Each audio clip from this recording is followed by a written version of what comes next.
wabarakatuh. Selamat datang kakak-kakak sekalian. Perkenalkan, aku Yosa.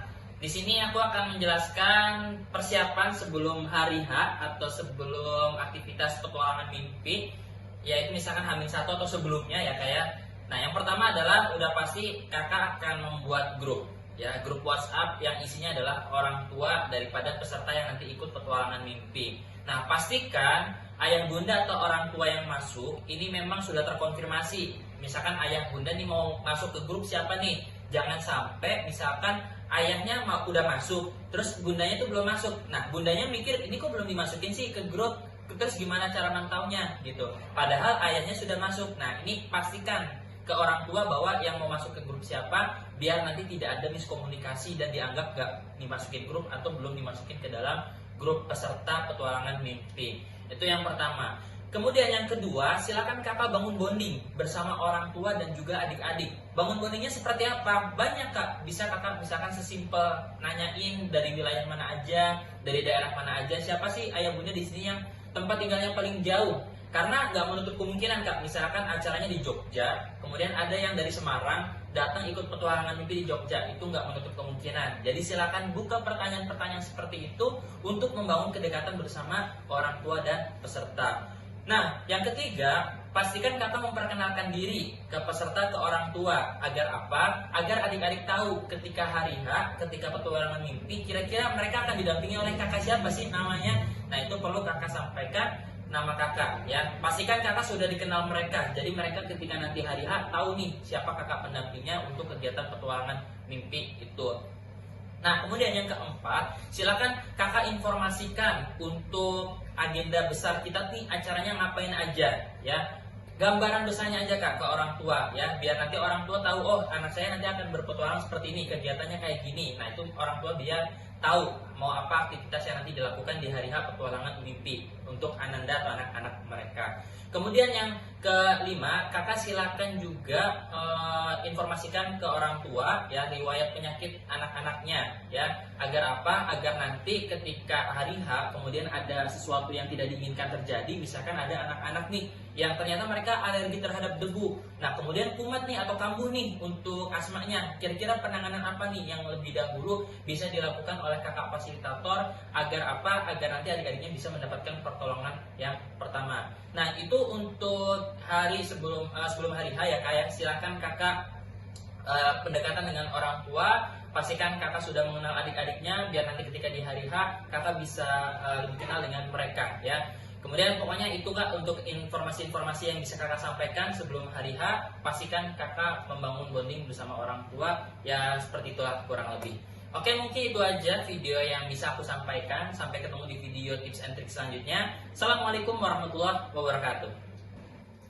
Baik, assalamualaikum warahmatullahi wabarakatuh. Kembali lagi bersama aku Kayosa. Hari ini aku akan menjelaskan terkait budaya komunikasi ketika nanti di hari H orang tua dan peserta datang menemui kakak di tempat aktivitas petualangan mimpi. Jadi pastikan ketika orang tua datang, kakak sambut dengan baik ya. Pertama pasti senyuman ya kak ya, senyuman yang baik ya. Senyuman yang baik itu sebenarnya ada tekniknya, yaitu 227, 2 cm tarik kiri, 2 cm tarik kanan, tahan 7 menit ya kak ya, bukan 7 jam. Nah, jadi nanti di sini silakan kakak sambut orang tua dengan senyuman. Kemudian dengan adik-adiknya silakan misalkan assalamualaikum bunda, selamat datang di kegiatan petualangan mimpi. Hari ini kita akan beraktivitas petualangan mimpi bersama Ananda sampai sore hari nanti seharian ini. Nah, boleh ayah bunda, nah nanti diarahkan kak untuk mengisi daftar hadir atau registrasi ulang. Di sana juga minta tanda tangan dan pastikan namanya sudah lengkap. Sebelum memastikan nama itu di hari sebelumnya juga ya kayak biar nanti sertifikat itu bisa di-print sebelum hari H. Jadi sehari H itu udah selesai sertifikat di-print. Itu arahkan ke sana. Kemudian mungkin bisa kak beri pertanyaan gimana pun tadi perjalanannya gitu. Jadi tanya-tanya seperti itu kak ya. Tanya buat ayah bunda ini sambut dengan baik, sambut dengan hangat gitu. Ditanya datang tadi dari rumah jam berapa, tadi pagi misalkan ke anak-anaknya, kamu tadi sarapan di rumah, sarapan apa pagi, udah sarapan belum gitu, namanya siapa, kelas berapa, umur berapa. Pertanyaan simpel seperti itu kak silakan dibangun ketika orang tua datang menemui kakak untuk registrasi ulang. Nah, itu ya kak ya. Dan memang ada beberapa sesuatu yang nggak boleh kakak lakukan di hari H ya. Jadi ketika aktivitas nanti berlangsung, pastikan kakak tidak mengeluarkan kata-kata yang kurang baik. Contoh misalkan yang diplesetin pun ya kak, misalkan anjay, nah, itu nggak boleh ya. Jangan ngeluarin kata-kata seperti itu. Dan kalau misalkan nanti aktivitas sama adik-adik, jangan menggunakan kata-kata yang nadanya tinggi. Misalkan nih ada adik kakak nih yang ternyata kakak kasih tahu mereka susah. Nah, kakak bukannya mendekati mereka, tapi kakak justru malah akhirnya menggunakan nada yang tinggi. Misalkan, Rafli, sini Rafli, jangan lari ke sana. Jangan. Lebih baik kalau adiknya memang lari-larian atau nggak bisa diam, kakak dekati dia dan silakan kakak sampaikan lebih lembut dekat dengan adik-adiknya. Jadi jangan teriak ya, kayak jangan menggunakan nada tinggi. Karena adik-adik kadang susah membedakan nada tinggi ini memang ingin lebih kencang atau kadang marah. Itu susah membedakan. Jadi lebih baik cari aman aja, dan lebih baik juga kalau kakak tidak menggunakan nada yang tinggi. Oke? Kemudian yang selanjutnya, kakak kalau misalkan nanti keluar atau misalkan pergi kemanapun itu, jangan asal pergi kak. Contoh misalkan kakak ada aktivitas lain misalkan yang penting nih, misalkan izin ke toilet lah, misalkan mau ke toilet. Kalau bisa sebelum ke toilet kakak sampaikan dengan partner kakak atau tim di fasilitator atau fasilitator yang terdekat dengan kakak. Tujuannya apa? Agar nanti ketika adik-adik kakak nih, misalkan adik-adik nengok ke belakang nih, oh kakak aku nggak ada, kemana ya? Nah bisa dikasih tahu oleh kakak fasilitator yang lain atau misalkan partner tim yang sekelompok dengan kakak fasilitatornya. Itu ya kak ya. Jadi pastikan kakak izin atau ngasih alasan. Jangan sampai kakak keluar tapi nggak ada yang tahu kakak kemana ya. Karena itu akan sangat fatal sekali. Kakak diamanahi untuk menitipkan adik-adik ya. Jadi kakak punya amanah itu tolong dijaga dengan baik. Kalaupun memang keluar mau ke toilet atau ada panggilan darurat, silakan kakak izin atau beritahukan kakak fasilitator terdekat yang ada di dekat kakak. Seperti itu ya kak ya. Kemudian selanjutnya, kakak jangan bermain HP terlalu intens ketika acara kolosal bersama trainer ya.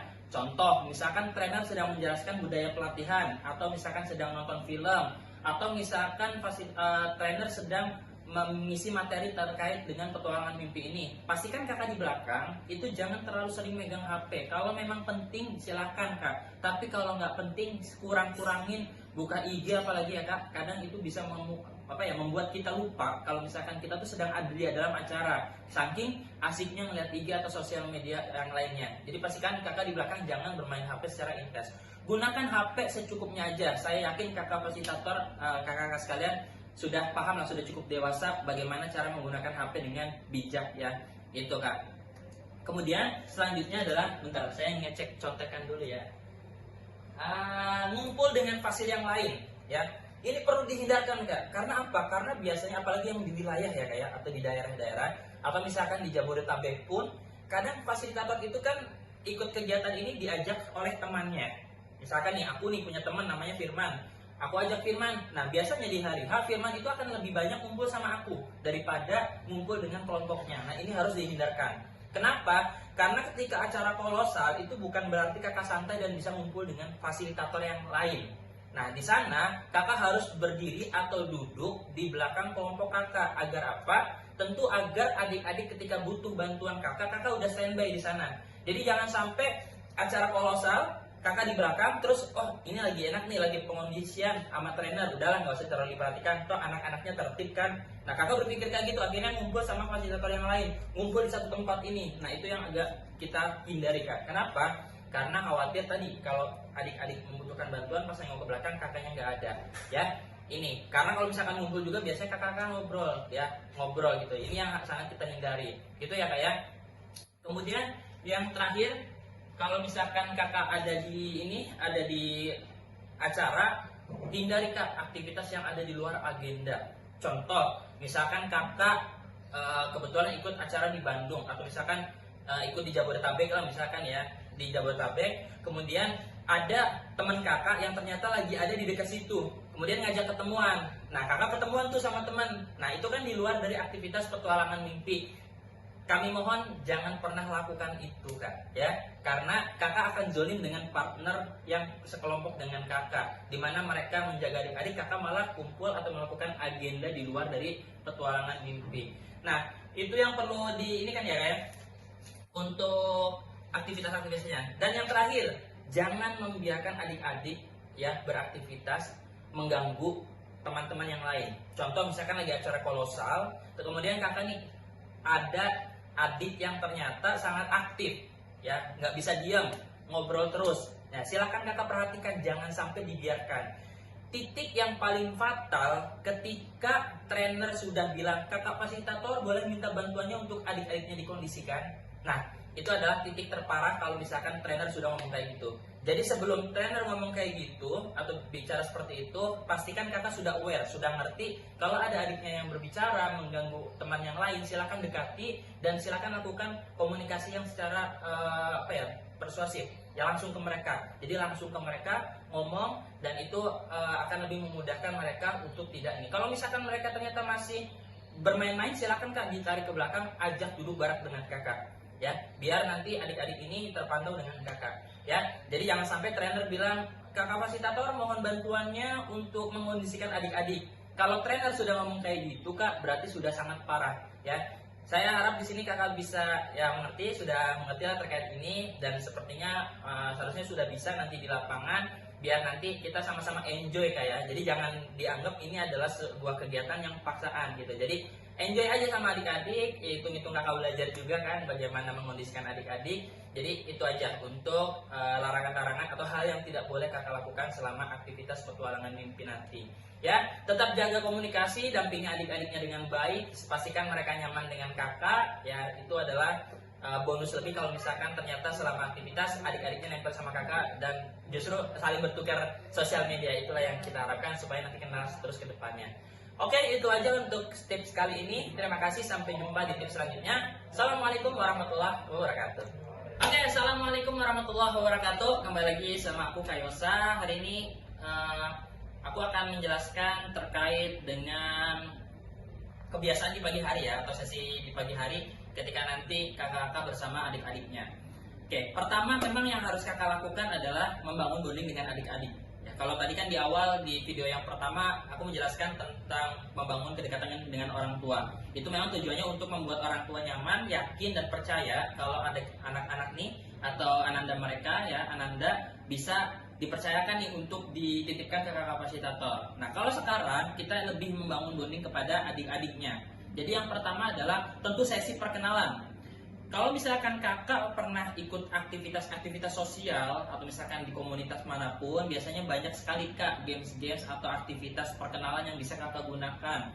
Ada misalkan permainan konsentrasi, misalkan kayak konsentrasi dimulai, nanti nyebutin nama Yosa, Fikri, nah, terus nanti selanjutnya seperti itu. Nanti dari Fikri, Raffi, nanti Raffi, Andi, nah, terus seperti itu salah satu games perkenalan.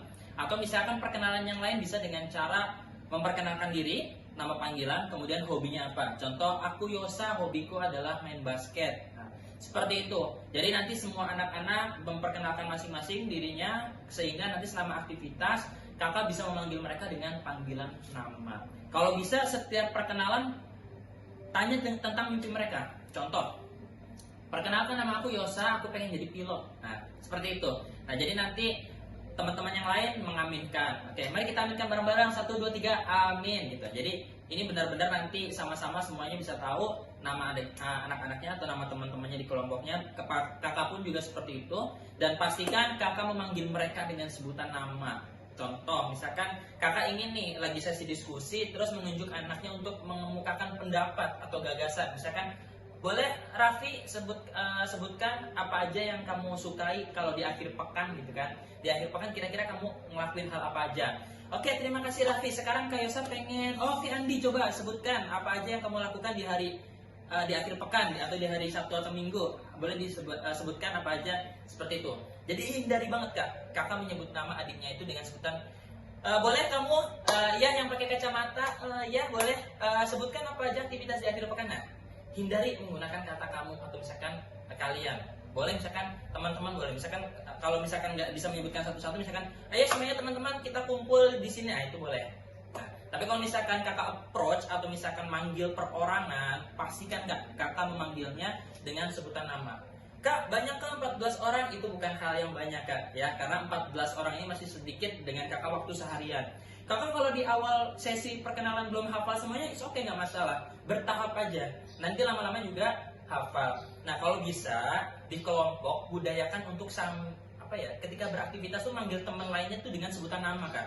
Jadi bukan kakak aja yang nanti kenal satu sama lain, tapi semua peserta juga bisa kenal satu sama lain. Seperti itu ya Kak ya. Jadi ini juga membantu kakak untuk bisa mengenal adik-adiknya lebih jauh lagi, lebih dalam. Itu ya. Itu yang pertama. Dan kemudian lakukanlah ice breaking Kak. Ice breaking itu banyak, mungkin secara teknis nanti bisa saya briefing secara langsung, atau nanti tim yang datang nanti sebagai CP atau content program selaku yang nanti akan memanage programnya di sana atau di kota manapun itu, nanti yang akan memberitahukan secara teknis ice breaking apa aja yang bisa dilakukan. Saya sedikit spell, misalkan ada ice breaking berhitung. Nanti adik-adik membuat lingkaran, berhitung 1, 2, 3 seterusnya, dikasih waktu 1 menit. Kira-kira dalam 1 menit itu mereka bisa mencapai angka berapa? 100 kah? 110? Atau bahkan nggak nyampe 100? Nah, nanti seperti itu permainan-permainannya. Atau tepuk-tepukan yang lain, misalkan ada, kalau kakak pernah dengar ada beat 1, beat 2, beat 3 gitu, itu bisa dipakai juga. Kalau kakak punya ice breaking lain, silahkan digunakan Kak di kelompok ya. Agar apa? Agar ketika nanti ada aktivitas yang sekiranya agak menunggu, atau misalkan adik-adik capek, bisa kakak isi ice breaking itu. Ingat Kak, ice breaking itu nggak harus tepuk-tepukan, nggak harus nyanyi, nggak harus rame, tapi kakak tebak-tebakan juga itu merupakan salah satu ice breaking. Nah, misalkan sulap juga bisa merupakan ice breaking. Jadi banyak ice breaking yang bisa kakak lakukan ya. Intinya kan ice breaking itu membuat orang-orang tuh nggak bosan dan menjadi fresh lagi ketika melakukan atau mengikuti sebuah acara. Itu Kak untuk video tips yang kali ini.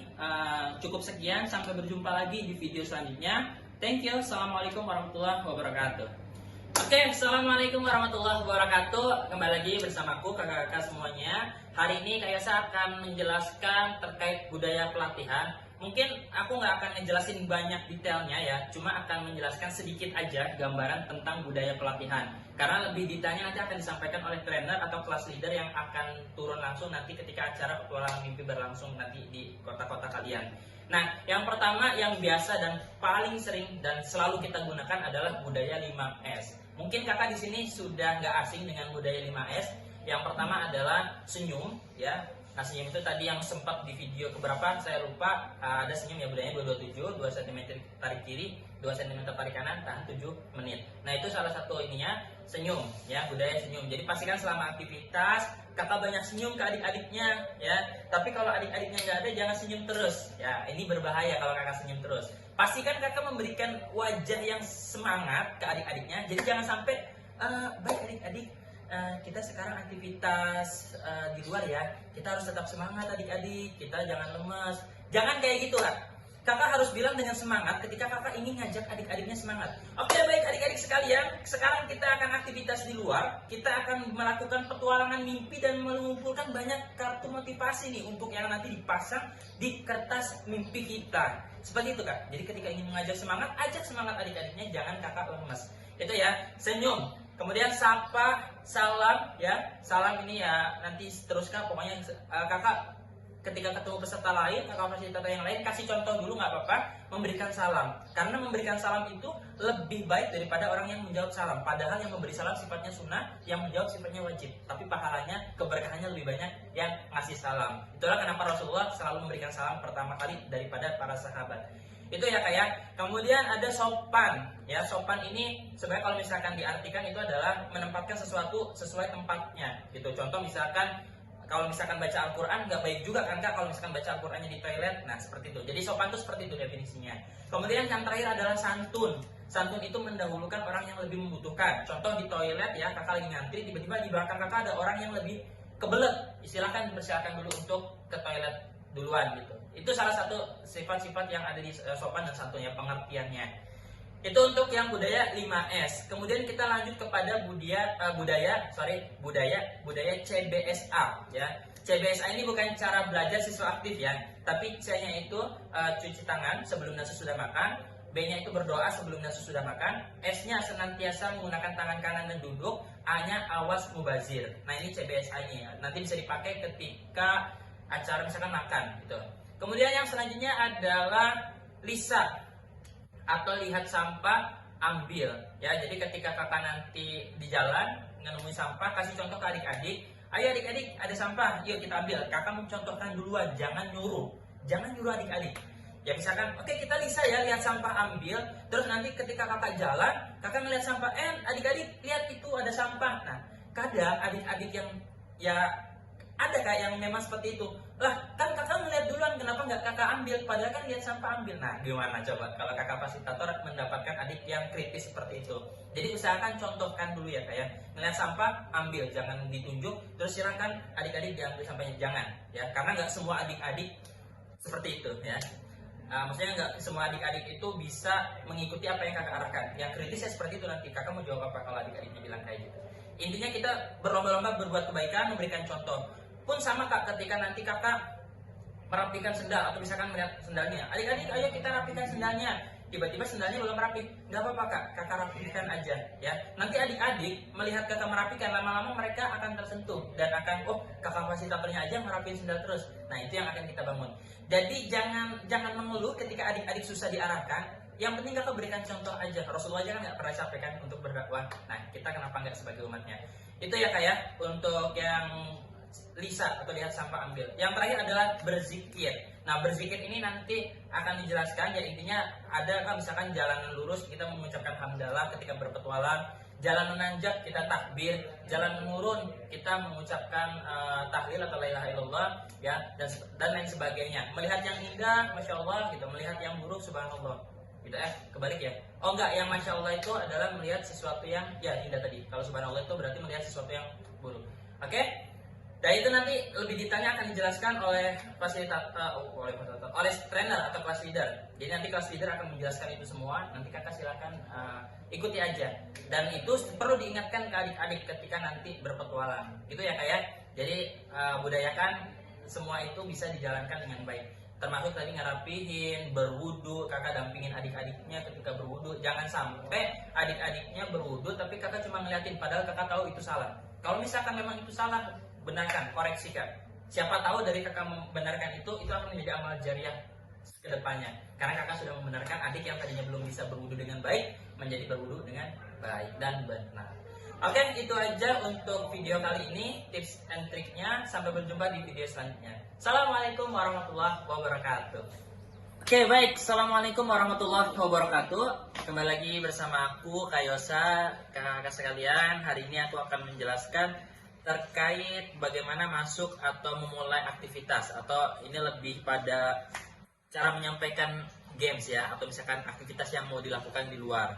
Oke, yang pertama yang paling penting harus kakak lakukan adalah membangun atensi adik-adik. Apa itu maksudnya? Kakak harus menjadi orang yang sangat menarik buat mereka. Menarik di sini kakak nggak perlu punya follower banyak, subscribers banyak, atau artis TikTok dengan jutaan follower, nggak perlu kak. Yang penting kakak di sini bisa membangun komunikasi dengan baik bersama adik-adiknya. Jadi kalau misalkan tadi di awal kakak perkenalan dengan mereka, kakak bisa memanggil mereka dengan nama ya. Jadi tidak lagi kamu, kalian. Jadi manggilnya benar-benar langsung to the point ke nama mereka. Itu mereka biasanya akan lebih dekat dengan kakak. Dan kakak juga jangan sering-sering, maksudnya jangan sungkan untuk ajak mereka bicara, sekedar membuka perbicaraan yang ringan. Misalkan kalau di rumah biasanya bantuin ibu masak nggak, atau misalkan di rumah kira-kira bantuin nyapu nggak, atau bersih-bersih dan lain sebagainya gitu. Atau misalkan ngobrolin hobi mereka, itu nggak masalah. Yang penting itu bisa membuat mereka tertarik dan merasa nyaman ketika ngobrol sama kakak. Ketika mereka sudah nyaman, maka mereka akan sangat mudah untuk mendapatkan atensinya gitu, untuk mendapatkan atensi adik-adiknya atau perhatian mereka. Itu ya kayak pertama, buat mereka itu memperhatikan kakak dulu. Jadi jangan pernah kakak memulai menjelaskan games atau panduan aktivitas sebelum mereka benar-benar sepenuhnya mendengarkan apa yang kakak sampaikan. Kalau masih ada yang belum mendengarkan atau memperhatikan, make sure dulu semuanya memperhatikan dengan cara ice breaking kah, tebak-tebakan kah, atau apapun yang bisa kakak lakukan yang kakak percaya itu bisa membangun atensi adik-adik kepada kakak. Itu ya. Kemudian selanjutnya setelah kakak sudah mendapatkan perhatian ya atau atensi adik-adik, kakak perlu membuat sebuah bridging atau pengantar sebelum masuk ke aktivitas. Contoh, misalkan kita ingin ada aktivitas yang temanya berani, ya, temanya berani, maka kakak harus menyampaikan bahwa ketakutan itu sebenarnya semua orang punya, tapi semua orang bisa mengatasi ketakutan itu dengan cara mereka masing-masing. Jadi bukan berarti nggak bisa dihilangkan atau nggak, bukan dihilangkan ya, bukan berarti nggak bisa dikendalikan, tapi kita bisa mengendalikan ketakutan itu. Kalau dihilangkan memang nggak bisa dihilangkan, semua orang pasti punya ketakutan, tapi setiap orang punya cara masing-masing buat mengatasi ketakutan itu. Nah itu bridgingnya kayak gitu kak, contoh bridgingnya ya. Nanti setelah bridging ini kakak sudah sampaikan atau pengantarnya ini sudah jelas, adik-adik sudah tahu aktivitas ini gambarannya tujuannya kemana, baru kakak mulai menjelaskan aktivitas daripada yang ingin kita lakukan bersama adik-adik. Itu ya kak ya. Nah poin yang ketiga, ini kakak mulai masuk menjelaskan aktivitas. Ketika menjelaskan aktivitas, hal yang paling penting kakak perhatikan adalah apa yang kakak sampaikan itu kalimatnya jelas. Kalimatnya jelas, singkat, dan tidak muter-muter. Sebenarnya untuk panduan aktivitas sudah kami buatkan, nanti kakak bisa baca, bahkan kami akan siapkan juga videonya. Tapi yang menjadi hal yang kita nanti belum pasti tahu nih, adalah bagaimana cara kakak menyampaikan ke adik-adiknya. Karena nggak semua orang bisa menyampaikan dengan maksimal, dengan baik. Tapi bukan berarti nggak mungkin, semuanya pasti bisa, tapi dengan cara masing-masing. Itu ya, menjelaskan yang singkat, jelas ya, sehingga adik-adik itu bisa mengerti aktivitas ini seperti apa. Dan jangan lupa untuk lakukan simulasi dulu, untuk memastikan adik-adik ini benar-benar paham nggak sih sama aktivitas yang mau kita jalankan. Kalau misalkan adik-adik sudah paham, baru kakak boleh mulai aktivitasnya. Tapi kalau ternyata adik-adik belum paham, jangan dimulai dulu kak. Karena nanti esensi atau ruh daripada aktivitasnya nggak dapat. Ya, yang penting itu dulu. Pastiin anak-anak, adik-adik sudah tahu aktivitas ini seperti apa. Ketika semuanya sudah paham, baru kakak bisa mulai untuk melakukan aktivitasnya. Nah, setelah aktivitas, maka akan ada hikmah. Silakan kakak sampaikan hikmahnya. Itu juga sudah kami cantumkan di dalam panduan aktivitas. Kakak bisa pelajarin dan bisa menyampaikan dengan bahasa kakak sendiri. Mungkin itu aja penjelasan untuk kegiatan ini atau menyampaikan aktivitas kepada adik-adik. Semoga bisa dipahami. Kalau ada pertanyaan, silakan ditanyakan. Terima kasih. Assalamualaikum warahmatullahi wabarakatuh. Oke, assalamualaikum warahmatullahi wabarakatuh. Kembali lagi bersama aku, kakak-kakak sekalian. Kali ini aku akan menjelaskan tentang tips pendampingan ya kepada adik-adik ketika nanti melakukan agenda petualangan mimpi, entah ketika keliling atau entah di dalam aula ketika kegiatan kolosal bersama trainer atau kelas leader. Nah, jadi ketika pendampingan ini banyak sebenarnya hal-hal yang didampingin ya, misalkan sebenarnya semuanya, cuma memang ada perlakuan khusus di waktu-waktu tertentu. Contoh misalkan berwudu ya, berwudu ini pasti sangat perlu, apalagi kakak yang memegang kelas bawah. Kak, kalau yang kelas atas nggak perlu didampingin, perlu juga kak. Karena apa? Kelas atas itu permasalahannya sebenarnya kadang bukan di wudunya, tapi permasalahannya ketika wudhu mereka ngobrol dan kadang kemana-mana. Nah ini yang perlu pendampingan. Makanya meskipun mereka sudah kelas atas, bahkan SMP perlu kak untuk diawasi, karena khawatir mereka kemana-mana. Apalagi kalau di lokasi acara itu ada orang yang jualan. Nah biasanya mereka akan kedistrak sama orang-orang yang dagang atau terganggu konsentrasinya dengan orang yang berdagang. Nanti ketika mereka beli, kakak harus menunggu mereka beli dan harus menunggu mereka menyelesaikan makanannya, dan itu akan take time banget, akan menyita waktu petualangannya ya. Dan ini akan zolim dan berefek domino kepada kelompok atau anggota kelompoknya atau teman-temannya yang lain. Jadi itu ya. Kemudian mengaji, biasakan ketika nanti pada sesi mengaji, bisa jadi setelah waktu sholat ya, misalkan zuhur atau misalkan asar, kakak dampingi mereka. Jangan biarkan mereka mengaji di tempat yang berbeda-beda. Kalau bisa bikin lingkaran di kelompoknya bersama kakak. Tentu kemudian silakan membaca bersama-sama. Entah mau bergantian atau mau membaca berbarengan, silakan. Atau adiknya ada yang mau menambahkan hafalan, silakan. Yang penting interaksi dengan Al-Quran kakak dampingin dan pastikan adik-adik tidak ada yang kemana-mana. Kalaupun ada yang kemana-mana, seperti biasa, dampingin. Dan jangan sendiri-sendiri ya. Maksudnya gimana? Kalau misalkan ada adik yang mau ke toilet, maka silakan kak kumpulkan. Siapa lagi yang mau ke toilet? Oke, 1, 2, 3, 3 orang berangkat. Kemudian orang selanjutnya yang ada ke toilet, yang mau ke toilet gimana? Maka tunggu orang yang habis dari toilet itu kembali dulu. Jadi jangan sampai kakak yang satu mendampingin ke sana, terus ada yang nyusul 3 orang ini atau 2 orang, tapi nggak sama kakak fasilitatornya, dan itu adalah celah di mana mereka akan berpisah dari kawanannya. Itu ya. Jadi pastikan kumpul terus ketika memang mau ke toilet, harus ada pendampingan dari kakak fasilitator. Seperti itu. Kemudian selanjutnya adalah kegiatan misalkan makan. Ya, makan itu sudah ada budayanya CBSA tadi, silakan kakak pelajari lagi. CBSA ini ya mulai dari cuci tangan itu kak, pastikan kak mereka semua cuci tangan. Kak, saya kan habis sholat, habis wudhu, sudah cuci tangan dong, sudah bersih. Belum tentu, karena ketika kita sholat, kan tangan kita ke sajadah, kita nggak tahu di sajadah itu ada kotoran atau enggak, ya minimal debu, meskipun nggak najis, tapi itu ada debu, yang mana ini bisa menyebabkan adanya kotoran atau bakteri yang masuk ke dalam tubuh ketika kita makan. Jadi perlu lagi untuk cuci tangan lagi. Nah, ketika cuci tangan, pastikan semuanya berbarengan atau misalkan serentak. Kalaupun bergantian, maka harus ada kloternya biar nggak ada kakak fasilitator atau peserta yang berpisah dari kawanannya. Jadi harus bareng terus kak ya.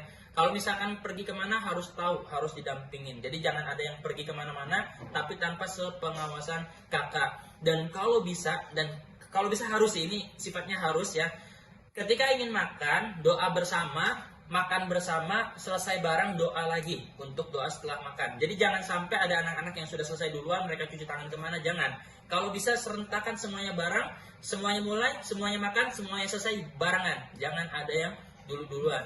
Kalaupun misalkan ada adik-adik yang merasa makanannya nggak habis, silakan tawarkan dari awal. Baik, di sini yang ngerasa makanannya kira-kira nggak habis siapa? Oh saya kak. Nah silakan nanti ditanyakan ke peserta lain. Ada yang mau nggak nih makanannya? Barangkali ada yang makannya banyak, bisa diganti atau dioper. Kalaupun tidak ada, maka pastikan peserta atau adik-adik itu memakannya dengan rapi sehingga nanti bisa dilanjutkan setelah aktivitas gitu, atau misalkan di waktu istirahat lainnya. Yang penting kita hindarin yang namanya mubazir atau makanannya tidak termakan. Nah, kemudian selama aktivitas kalau bisa kakak-kakak banyak membangun sentuhan-sentuhan ke mereka dan banyak dampingi mereka ketika mereka kesulitan. Contoh misalkan ada aktivitas kreasi, silakan kak dampingin. Yang penting kakak di sini tidak akhirnya mengerjakan semuanya, ya. Ingat itu kak. Jadi jangan sampai kakak mengerjakan semua kreasi mimpinya. Kakak boleh membantu, hanya sekedarnya saja. Contoh anak kelas bawah tidak bisa menggunting, silakan dibantu menggunting, ya. Ataupun menekuk ataupun hal-hal lainnya yang mengelem yang agak susah, silakan nanti kakak bantu. Sisanya silakan mereka yang mengerjakan secara mandiri. Jadi kakak hanya membantu sebatasnya saja, tidak lebih dari itu, ya. Itu aja mungkin untuk pendampingan. Yang penting selalu gunakan kata-kata yang baik, selalu semangat, dan berikan senyum terbaik agar adik-adik bisa mengikuti semangat. Karena energi itu ditransfer ya kak ya. Kalau kakak yang ikut transfer energinya adik-adik yang lagi capek, lemas, kakak ikut lemas. Tapi buat kakak semangat dan adik-adik ikut dengan energi yang kakak berikan. Itu aja untuk tips kali ini. Terima kasih. Assalamualaikum warahmatullahi wabarakatuh.